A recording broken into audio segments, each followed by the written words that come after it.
BBC Radio Shropshire, this is Claire Ashford. My next guest has won a number of awards for his work. He has written over 130 academic and professional publications.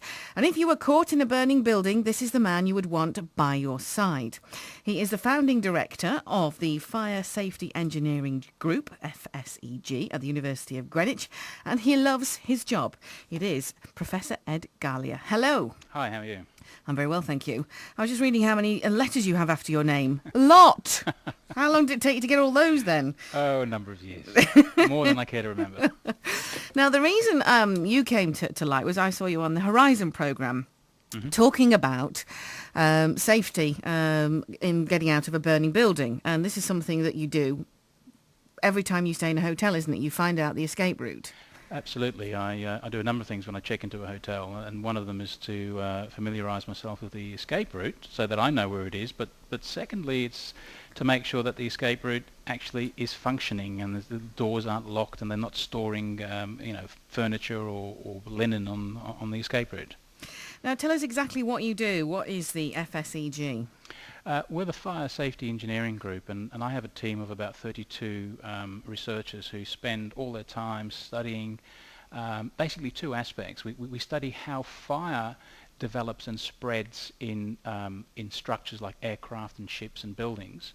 And the other half of the group, we spend our time trying to understand how people behave in emergency situations when they're trying to evacuate from, for example, a burning building or a burning aircraft, or they're caught in an underground station and they have to evacuate from an underground station. So we try and understand the human behaviour associated with how people react in emergency situations. Having seen that Horizon programme, everybody reacts differently, don't they?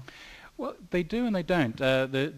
The details of how people react, it can be different, but there are general patterns in what people do, which is quite common across the population. Right. So I'm guessing you're not going to be one of those frozen to the spot then? Hopefully not. Behavioural inaction, or negative panic as we call it, is a situation where when people are involved in an emergency situation, rather than fleeing, they stay glued to the spot and they start staring at what's going on, and they don't know what to do. That's very destructive. That's very negative behaviour. You really want to try and get away from the scene of danger as soon as possible. What was remarkable, though, was that you couldn't necessarily tell how people were going to behave and whether that somebody was going to do that or not. I mean, I can sit here and say now, there's no way I'd do that. But on the day, I might not. I might actually be stuck to the spot, mightn't I? Exactly, and it's very difficult to tell what sort of people will display behavioural inaction beforehand. But the one thing you can do to reduce the chances of exhibiting this sort of behaviour is having a plan, thinking through what you would do in the event of an emergency, and where possible, practicing that plan. Practice makes perfect, and if you practice, for example, when you go into a hotel room, you walk the evacuation route, you're actually practicing that, and so hopefully it'll become like second nature. It won't be completely unfamiliar to you when you have to come and do it. Now, I'm guessing all the people that you work with do this as well, but as a result of your job and spending time with friends, have you found that your friends are now doing this? Yes, I mean, when we start talking to people about the issues, and often over dinner, believe it or not, this will come up in conversation, and if we're at a dinner party and discussing this, and a lot of people are surprised, and they want to know more, and they take it on board. An interesting thing, I met some people over the weekend, and they were watching the program. They work for the NHS, and they were taken aback by the situation, and they realised that they didn't know how to get out of their building. Really? And so the first thing they did when they went back to work was try to find how to get out of the building and walk the evacuation route. I imagine that's more common than we think then, probably, isn't it? It is. I mean, the vast majority of people have no idea of even their place of work, how to get out of their place of work. One of the things we found in the World Trade Center study, we analysed, we interviewed approximately 300 survivors from the World Trade Center. And one of the things we found from those interviews was that virtually none of the people knew how to get out of their building. They didn't even know where the stairs were to get out, because they mainly use elevators, lifts to circulate in the building, and so they didn't even know where the stairs were. And this was one of the problems in the evacuation of the World Trade Center. It's one of the things that contributed to slowing down the evacuation process. I just find it absolutely amazing how we would react in certain situations and how you wouldn't necessarily know until it happened. Now, I've been talking to Professor Ed Galea, who is the founding director of the FSEG at the University of Greenwich. And I asked if he'd ever actually himself been involved in an emergency situation. BBC Radio Shropshire, this is Claire Ashford. Oh, My no. next guest has won Hang on a minute. It seems to be the... That's like your worst nightmare, isn't it? I know. Let's play out the same piece twice. Sorry about that. Oh dear, we'll try again. It'll take a minute, but we'll get there eventually. Now, I asked him, has he ever been involved in an emergency situation? And he said... I have actually. I've been involved in a couple, believe it or not. I was caught up in the Royal Marsden fire last year, the year before last, in January 2007. My wife was being treated for breast cancer, and she was having her first chemo session when the fire broke out in the hospital. Oh my goodness, so what did you do? Well, I took a lot of photographs. You're kidding? No, I always carry my trusty camera because you're always in... I mean, believe it or not, the chances of being involved in some sort of incident or coming across something that isn't quite the way it should be is quite common. This happens a lot, and because I travel a lot, I'm more likely to come across these things. So I always carry a digital camera with me to take video and to take still pictures of things that I see. And so I had that with me in the Marsden, and I started taking photographs of the fire as the smoke pouring out of the building and of the evacuation. And in fact, I think I have the earliest photographs of the fire in the Marsden.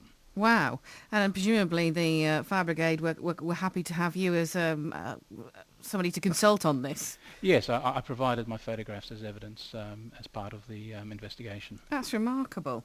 Now, something else that you carry around with you wherever you go is a smoke hood. Tell us about those. Yeah, I carry a smoke hood, which is essentially a device which you can pull over your head. And the material it's made out of protects your head from the heat of the fire. It protects your eyes from the irritant fire gases that make it difficult for you to see through the smoke. And most importantly, it has a filter device that filters out the poisonous gases. And what most people don't understand, it's not the heat that kills you in a fire, it's the poisonous gases. Right. And what this device does, it filters out a number of the poisonous gases, in particular the carbon monoxide. And so that gives you an extra few minutes to survive during the evacuation process. Gives you a better chance of getting out. And have you got proof that these have worked for people? Well, I mean, smoke hoods are used in a variety of applications, and for professional people as well, and they are available for members of the public. And in cases where professional people have used them, they're obviously of benefit. But the thing about smoke hoods is that you need to be very careful about the type of smoke hood you buy. You'll find a lot of smoke hoods advertised in magazines that there's like the Sunday supplements, and you can find lots of things on the websites. But you need to be very careful because not all of them will filter out the toxic gases, and you need to get a smoke hood that will filter out the gases. So they're a very useful device if you get the right one. Right. And secondly, and most importantly, you need to practice putting it on. These things are not straightforward and easy to put on. And also, it can be quite disorientating when you've put one on. So it's no point having one, A, if you don't know how to put it on, or it takes you so long that it's delayed you from evacuating, or if it's going to make you disorientated during the evacuation process. So my advice to people is if they're going to use one of these things, if they're going to buy one of these things, is they should actually buy two. One they can use to practice putting on, Yep. and get used to how it feels wearing it. One of the things about these devices is once you open the packaging, the smoke hood is only good for about an hour. Oh, right. The filter loses its effectiveness. So it's no good practicing on the one you're going to take with you. You have two devices, one that you can practice on, so it doesn't matter that you've opened it. You're not going to use that in an emergency, and you have the one that you carry with you, which is sealed in this packaging. And are they expensive? Depends what you mean by expensive. The one I have costs around £50. Right. And it has a shelf life of about 5 years.